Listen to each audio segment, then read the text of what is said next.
অশ্লীল এবং মানে মনে হয় আমি শুনেছি যে এই ভদ্রলোকের নাকি বাপ মা ভদ্রলোক এবং মানে শিক্ষকতা করেছেন, কিন্তু এই ভদ্রলোককে তার মা এই ব্রথেলের ল্যাঙ্গুয়েজ শিখিয়েছেন, যেটা শ্রবণযোগ্য না, সারমর্ম রয়েছে।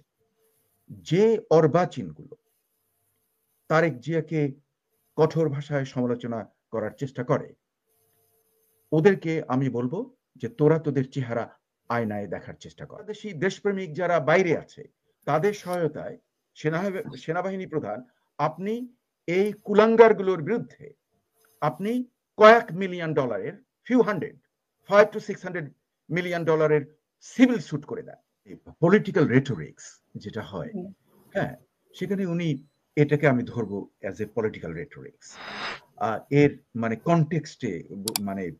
কনটেক্সটে এটাকে বোঝার চেষ্টা করতে হবে, আর মনে করতে হবে যে এটা একটা পলিটিক্যাল রেটোরিক্স। এই দুটো কন্ডিশন থাকে। আর এই নাবালক ছেলেরাই যদি বিপ্লব করতে পারে তাহলে উপদেষ্টা হতে পারবে না কেন?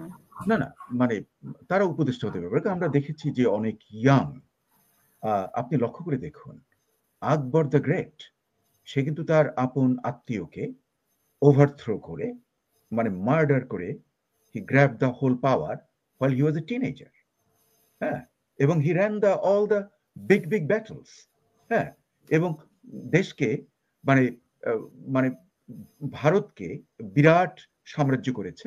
শুধু তাই নয়, এন্টায়ার পৃথিবীর 25% GDP was owned by one single person, Akbar the great. কাজে সে খুব ইয়াং এজে আসছে। আপনি যদি আলেকজান্ডার দ্য গ্রেটকে দেখেন, খুব ইয়াং এজে সে আসছে। সে একদম আর্লি টিন থেকে কিন্তু তার বাবার সঙ্গে বড় বড় যুদ্ধে মানে কমান্ডারের রোল করেছে।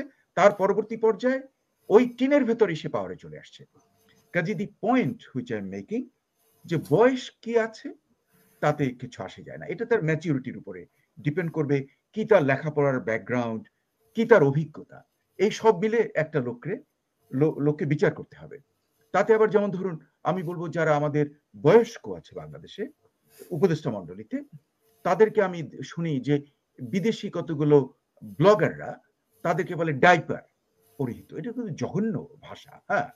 এবং ওই যে লোকগুলো যে বলে, মানে আমি অবাক হয়ে যাই যে ওদের যে ভাষা এত অশ্লীল এবং মানে মনে হয় আমি শুনেছি যে এই ভদ্রলোকের নাকি বাপ মা ভদ্রলোক এবং মানে শিক্ষকতা করেছেন, কিন্তু এই ভদ্রলোককে তার মা এই ব্রথেলের ল্যাঙ্গুয়েজ শিখিয়েছেন, যেটা শ্রবণযোগ্য না।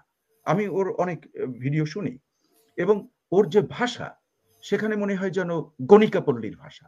এটা তার মা তাকে শিখিয়েছে। কোথা দিয়ে সে এটা শিখেছে? হ্যাঁ, এই সমস্ত ভাষা ব্যবহার করে তারা। ওই আমাদের যারা বয়স্ক তাদেরকে বলে ডাইপার পরিহিত। মানে মানে আপনি জানেন যে আমরা যুক্তরাষ্ট্রে যে এল্ডারলি লোকদেরকে মানে এমন মানে শ্রদ্ধা করা হয়, এই ধরনের কোনো কথা বললে মানুষ মানে এটা কিন্তু সভ্য সমাজে নেই। মানে ইট ইজ নট, এটা এক ধরনের বুলিং, মানে ফার্স্ট ওয়ার্ল্ড কান্ট্রিতে সহজ হিসেবে বাজে। হ্যাঁ, তো এখন ওরা যেটা বয়সের উপরে করে সেটাকে আমি টেনে আনছি যে ইট ডাজন্ট ম্যাটার। মানে সেখানে মানে আসিফ মাহমুদ কিংবা এদের কাদের কত বয়স তাতে কিছু আসে যায় না, কিন্তু আমরা দেখব the content of the character, যে ওরা চোর কিনা, ওরা ছ্যাচোর কিনা, ওরা বাটপার কিনা, ওদের নামে বিটকয়েন জমা হয়েছে কিনা। কিন্তু একজন নেতা কি বলতে পারে নাবালক, মানে নাবালকরা আমার যেটা প্রশ্ন ছিল আর কি, নাবালক, ওটাকে আমি বলবো পলিটিক্যাল রেটরিক। তাহলে আপনি বিএনপির নেতাদের বক্তব্যকে বলবেন রাজনৈতিক বক্তব্য বলে যে কোনো ভাবে চালিয়ে দিবেন? না না, আপনার বাইরে থেকে যিনি বলছেন ওনার সব কথাই আপনি গুরুত্ব সহকারে নেবেন? না, আমি দুটো ব্যাপার। একটা হলো কি যে মানে বক্তৃতার বিভিন্ন পর্যায়ে আছে। দেখুন, আমি কিন্তু ডিবেট চ্যাম্পিয়ন ছিলাম, হ্যাঁ, এবং অল পাকিস্তান, আমার বলা উচিত না, all Pakistan national television quiz runner of entire east Pakistan. Public speaking is one, seminar speaking is another one. তারপরে কনফারেন্স মিটিং এর বক্তৃতা, যেটা আমরা খুব অভিজ্ঞ। তারপরে যেটা হয় গোলটেবিল বৈঠক, আলোচনার বক্তব্য এক, এর বিভিন্ন ক্যাটেগরি আছে। কাজে আমি এই ভদ্রলোকের যে কথাটাকে আমি ধরে নেব এটা একটা political rhetoric in a very broad mass public speaking. কিন্তু ওর একটা সারমর্ম রয়েছে, যে অর্বাচীনগুলো তারেক জিয়াকে কঠোর ভাষায় সমালোচনা করার চেষ্টা করে, ওদেরকে আমি বলবো যে তোরা তোদের চেহারা আয়নায় দেখার চেষ্টা কর। হ্যাঁ, কিংবা প্রিভিয়াস গভর্নমেন্ট সম্পর্কেও ধরেন আমরা আমরা আওয়ামী লীগকে আমরা পছন্দ করি না, তার স্বৈরতান্ত্রিক সরকারকে আমরা কন্ডেম করেছি এবং তার বিরুদ্ধে আমি লিখেছি, I wrote. In fact I will tell you, the প্রথম যে বইটা ছাপা হয়েছে এই জুলাই অভ্যুত্থানের উপরে, বইটার নাম দি 36 Days of July, ইংরেজিতে এই বইটা, এটার ফরওয়ার্ড লিখেছি আমি, হুইচ ইজ অলমোস্ট 30 পেজেস, এবং এটার আর্টিকেল গুলো ছাপা হয়েছে নিউ এজে পরপর 5 দিন। I publish that. কাজে আমি এই যে আন্দোলনের জন্য এদের সবাইকে আমি শ্রদ্ধা করি, কিন্তু এদের লিমিটেশনও আমরা জেনে ফেলেছি এখন। আন্দোলনের অবদান মানে মানে হবে কি, আমাদেরকে অ্যানালিটিক্যাল হতে হবে। একটা লোক ফেরেস্তাও না, আর একটা লোক শয়তানও না। ওই যে ডেভিল হ্যান্ডকে আমি হাসি মাঝে মাঝে, হ্যাঁ, যে একটা লোককে কিন্তু মিক্সড হয়, পৃথিবীতে তাই হয়, কারণ তো আমরা ফেরেস্তা হতাম কিংবা ইবলিস হয়ে যেতাম, তা তো আমরা নাবালক হোক আর যাই হোক, সে তো উপদেষ্টা হয়ে গেছে। উপদেষ্টা যখন হয়ে গেছে তার সম্মান তো আমাদেরকে দিতে হবে। না, উপদেষ্টা হলে তো আরো সাবধান হতে হবে।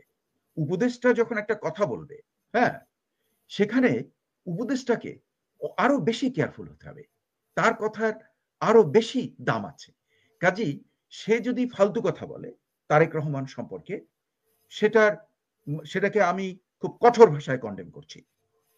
যে যে মানে যেটা ব্যাপারে বলছে, যে ওই যে বাবার কথা বলে যেটা বলছে, হ্যাঁ, সেটাকে আমি মনে করি কিছু বলতে চাই, আমি কি দিব সুযোগ? না, সেটাকে আমি মনে করি যে ওই লোক যেটা বলেছে বাপের নাম দিয়ে, কি যে এই যে আমাদের যে পলিটিক্যাল রেটরিকে যে একটা দ্বন্দ্বের সৃষ্টি হয়, সেটাকে কিভাবে রিডিউস করা যায়, সেটাই আমি বলছি।